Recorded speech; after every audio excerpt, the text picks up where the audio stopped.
suit sucks. And welcome back to Sly 2 Band of Thieves, coming at you from the future. That's right. As of this recording, I have now officially have my new device. And unfortunately, even though we initially recorded these, especially this part earlier, well, technology can be kind of a pain, and yeah, the recordings got corrupted. So here we are again, having another look at what is happening. And speaking of what has been happening, so for those who have forgotten, or for those who don't know, so basically in the last part, we got the biggest plot twist in the entire game. Here we were thinking that the Claw Gang members were basically using the Clockwerk parts, similar to how the Fiendish Five were basically pulling off their own trivial schemes, even though they weren't really doing much with the pages of the Thievius Raccoonus or whatever. But no, it turns out everything the Claw Gang has been doing, it's all been one massive ploy by Arpeggio to not only give him a new body because he can't fly, but he's also trying to get his hands on immortality, exactly like how Clockwerk was in the first game. But just when things were going well for Arpeggio, he's dead because Neyla, being the traitorous woman that she is, backstabs Arpeggio, and now she has taken the Clockwerk frame, and now she is now known as Clockla. So we have to stop her before the blimp initiates this light show of hate underneath Paris. I gotta say, can we actually have Sly on Toonami? It could just replace Naruto. We don't need that. Oh yeah. Now, yeah. For the record, folks, that little skit that I did with the Toonami bumper, that wasn't just a oh wow I'm so random. Here's a funny little skit just to change things up a little bit. No, like, there's oh no, Sly lost his hat. Oh no, he just took it off. It's like okay. Sorry to interrupt you there, but it was just like that was a weird little glitch.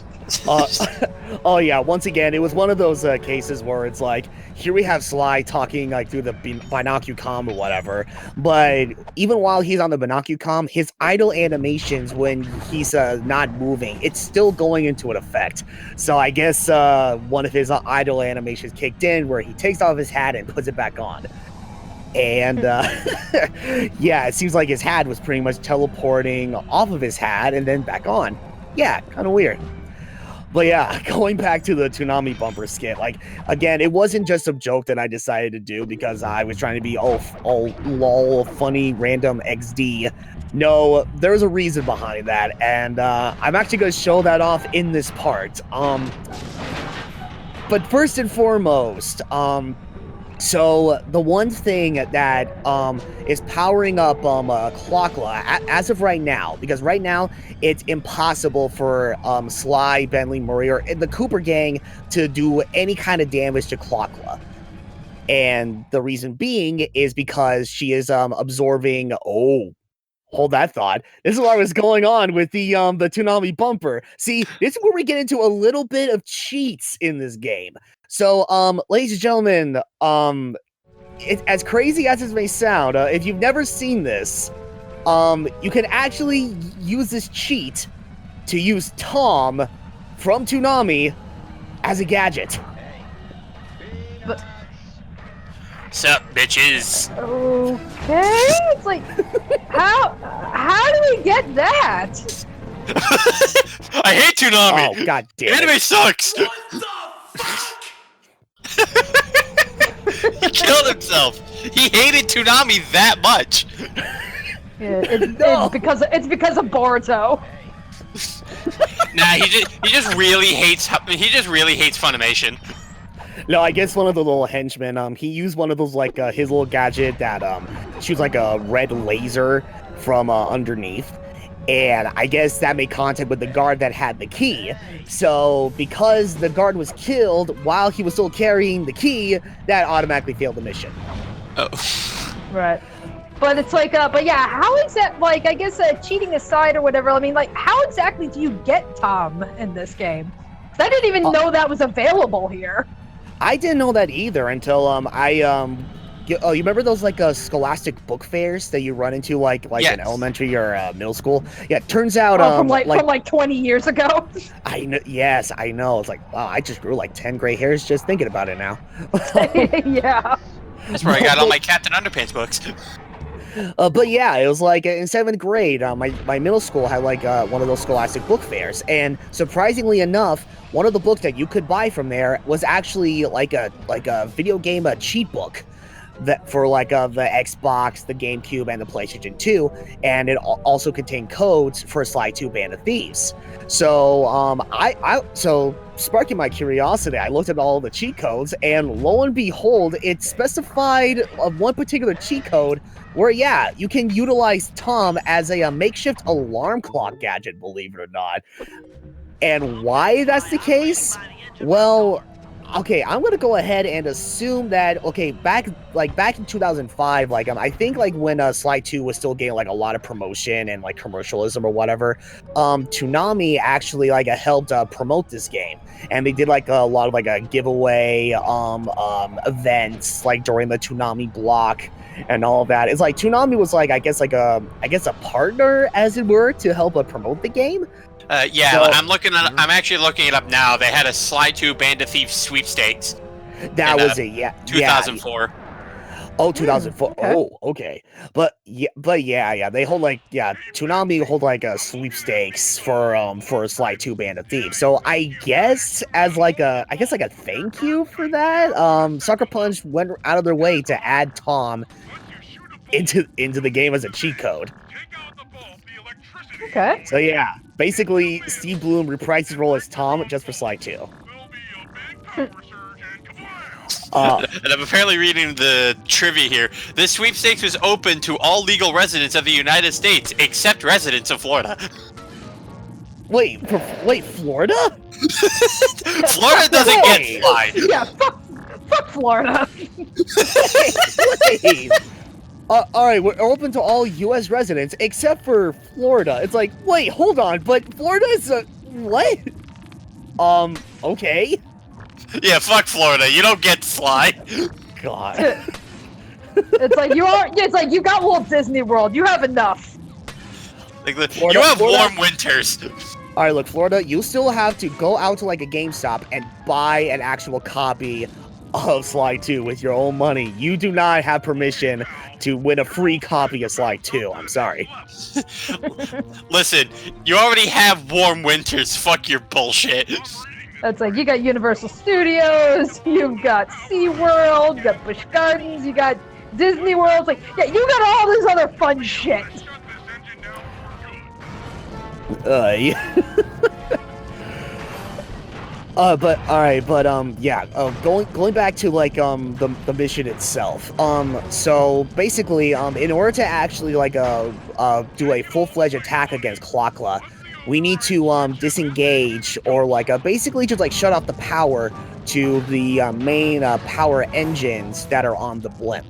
And for pretty much like 3 out of 4 of these engines, it will require the teamwork for all 3 members of the Cooper gang. So as we clearly saw, like the first engine we took out, it took the cooperation of both Sly and Bentley.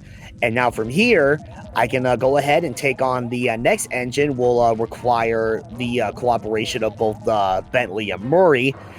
And then the third engine will take on the cooperation of Murray and Sly. So basically, we're taking on all of these engines in one complete circle. Yeah. Wait. Oh god. Oh yeah, that's right. The time stop. Oh god. Oh. All right, time to put this into good use. Oh no! Oh, you didn't see that. Zalaudo. Man, Sly, remember when you could do this? Tokyo, look at us. Oh man, I completely forgot. Like, oh god.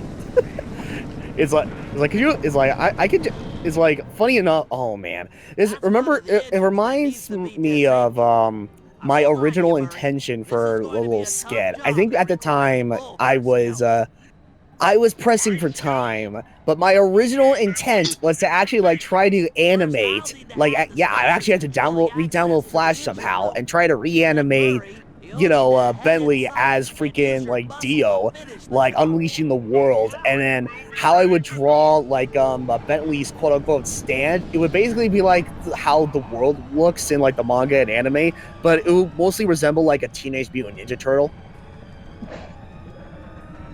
So yeah, like a green the world stand, and at the same time, it also resembles like a Teenage Mutant Ninja Turtle.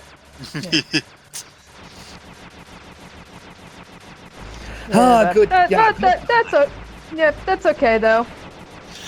So you're choosing to approach me. And ignore what and ignoring what your grandfather was telling you, like some kid who gave you the answers to the test, but you decided to go ahead and do it and take the test the right way anyway.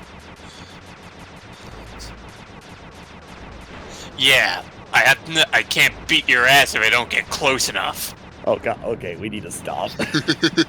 As you know, we'll be quoting the entire like final fight between Jotaro and Dio. Shit. It's like look, JoJo references can only go so far.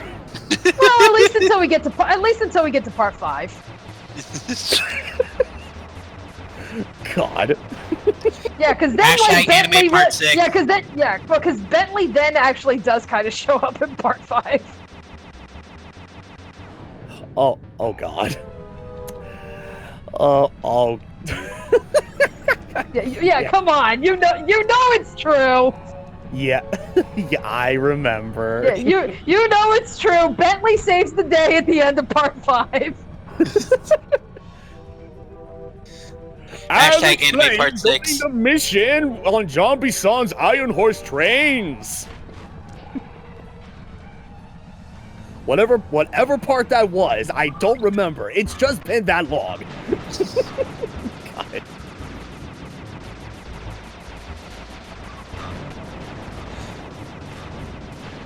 Man, it's been so many years since I last played Galaga. Oh man, it's like oh my goodness. It's like all right. On one hand, it's like okay, oh god, whatever these red things are called, like I guess like a computer defenders or whatever. It's like yeah, they may look intimidating and such, because not only are they big and they take a lot more punishment compared to how they were during these previous hacking missions, but they also fire a lot. So it's like, oh god, wow, these are some very intimidating mooks. But it's like, well, you have more than enough cover to make up for it, on top of the fact that all your projectiles, they're slightly bigger and they can bounce. So it's like, yeah, it's not that big of a threat, honestly. I think it's during another one of these computers that we need to hack into, and where we have another, like a new variant of these little red guys. I think that's when things start to get a little bit more tense. If memory serves, it might be the last one. I don't remember. Oh no, they've improved their AI! The red tanks have pilots now! He's got a defense avatar! This could get ugly. You say like, you blow up a dude. It's like, no, yeah, you blew him up and sent his body into the fan. I'm pretty sure he was the pilot! We're going down! Down! That's oh, the good thing, right, okay, Bentley? Hold on.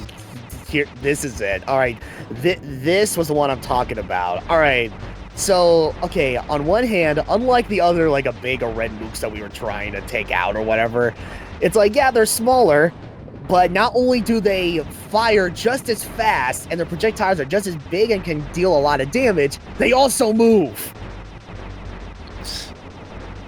So this, and yet all you still have to do is just stand in one place and shoot. Well, yeah, I mean for the most part, but I mean sometimes it doesn't always work. Like this right here is basically just a test of patience. because you need to wait for a perfect opportune moment where it's clear enough to actually make it from one quadrant to the next. Because Full on to sometimes, the top. He's like, I'm gonna get you. Oh! It's like, You got me. oh god. Yeah, it's like, yeah, now it's like you just got a gun for it. Pretty much. Yeah, because I mean, it's like, you know, yeah, they're constantly like, you know, sending in new guys. It's just like you just gotta, you hit that point eventually where it's just like, okay, yeah, if you don't move and go for it, you're just gonna sit there forever. So it's like you just gotta take that risk. Right. Now for Murray's portion of this mission. First and foremost, we gotta first I gotta show off the Diablo Fire Slam, because that was another, much like the temporal lock that we got, you know, when we first started this level. Of course I gotta show off the Diablo Fire Slam. But it's like, first Murray has to lift all these pistons out of the ground, out of their little sockets, only to slam them back down, which will destroy them, and ultimately basically just power down this second engine. Oh, god damn it! Is that what the Murray's been doing to people? God, these two little mooks, like, intentionally, like, jumped out of the way so that they can get out of the way of my uppercuts. You're saying, it's like, Brian, I think you're right. I think the AI is improving. It only took till endgame. They're adapting.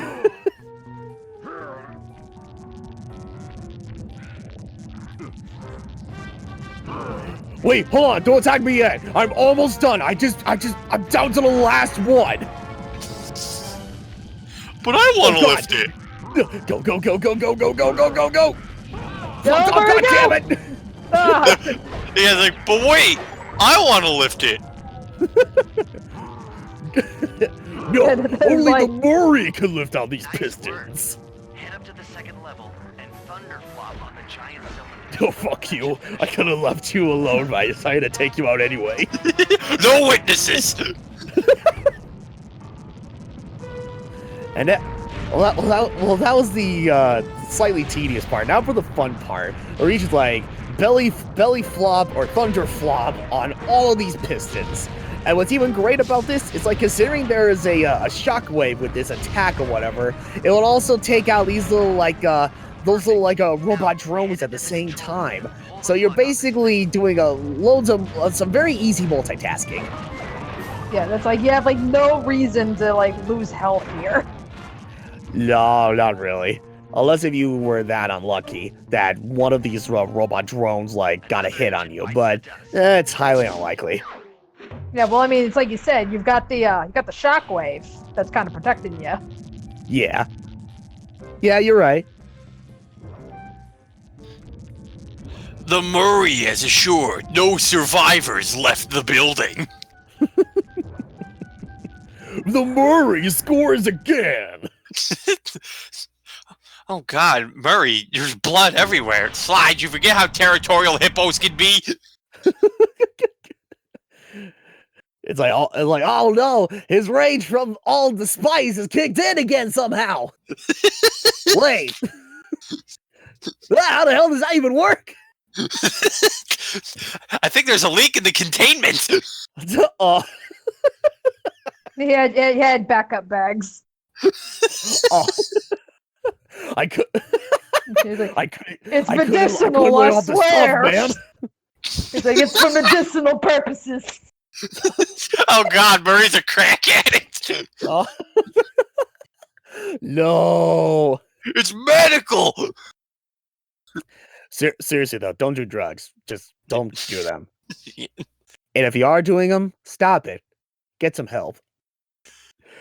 All right, well, that'll pretty much do it for this part of Sly 2 Band of Thieves. So join us next time when we take down the remaining 2 power engines in order to get at a full-fledged attack against Clockwerk. We will see you guys then. Okay. Fuck you, you stupid cunt! I have to say to you, Craig.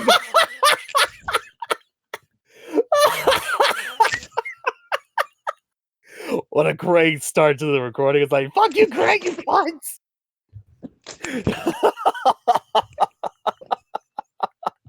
So that's what Craig gets for leaving on us like that. We've been busy doing our own thing, and you just ditch us. What? Yeah, you want Craig as punishment? You're gonna guest appear in Berserk 2018. No.